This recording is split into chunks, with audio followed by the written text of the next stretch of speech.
মাঝে পেরিয়ে গেছে ৬ বছর, কোনো শিরোনামে আসেনি নাম। ক্রিকেটের নেশা তবু পিছু ছাড়েনি। আন্তর্জাতিক মঞ্চে পারফর্ম করার একটা সুযোগ খুঁজে গেছেন। প্রিয় জন্মভূমি ছুঁড়ে ফেলেছে, কিন্তু অদম্য ইচ্ছাশক্তি নিয়ে ঠিকই উঠে দাঁড়িয়েছেন। পাড়ি দিয়েছেন প্রশান্ত মহাসাগর। নিউজিল্যান্ডের কোরি অ্যান্ডারসনের ঠিকানা এখন যুক্তরাষ্ট্র। ২০১২ সালে আন্তর্জাতিক অভিষেক ক্রাইস্টচার্চের এই ক্রিকেটারের। ব্ল্যাক ক্যাপ জার্সিতে আহামরি নয় ক্যারিয়ার, তবে হোয়াইট বলের বিধ্বংসী ব্যাটারদের একজন ধরা হতো তাকে। ভাবা হতো ১৯৯৬ সালে ওয়ানডেতে শহীদ আফ্রিদির গড়া ৩৭ বলে সেঞ্চুরির রেকর্ড কখনোই ভাঙতে পারবে না কেউ, কিন্তু সবাইকে ভুল প্রমাণ করে ২০১৪ সালে ৩৬ বলে সেঞ্চুরি হাঁকিয়ে নতুন বিশ্ব রেকর্ড গড়েন দীর্ঘদেহী কিউবি ব্যাটসম্যান। যদিও পরের বছরই ৩১ বলে সেঞ্চুরির কীর্তি গড়েন এবি ডিভিলিয়ার্স।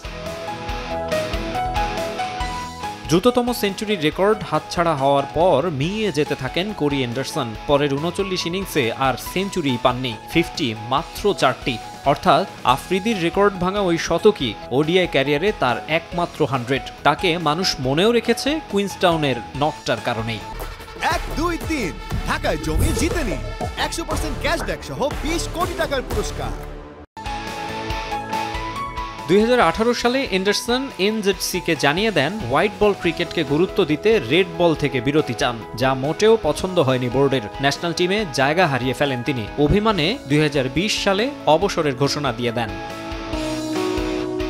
এরপর পাড়ি জমান যুক্তরাষ্ট্রে। ইউএস ন্যাশনাল টিমের হয়ে খেলার ইচ্ছেও পোষণ করেন। সেখানে মাইনর লিগ ক্রিকেটে রানের ফোয়ারা ছোটান কোরি। ২৮ ইনিংসে ১৪৬ স্ট্রাইক রেটে করেন ৯০০ রান। এই ফর্মেই ৩৩ বছর বয়সে নতুন এক অভিষেক হয় তার।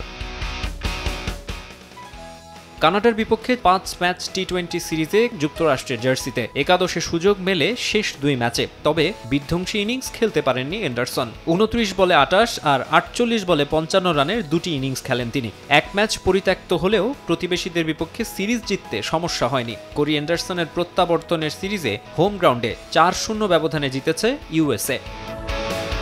জুনে টি-২০ বিশ্বকাপের কো-হোস্ট যুক্তরাষ্ট্র। ২০১৫ ওডিআই বিশ্বকাপের রানার্স আপ দলের সদস্য অ্যান্ডারসন এবার মার্কিনীদের হয়ে সংক্ষিপ্ত ফরম্যাটের ওয়ার্ল্ড কাপ খেলার স্বপ্ন দেখছেন।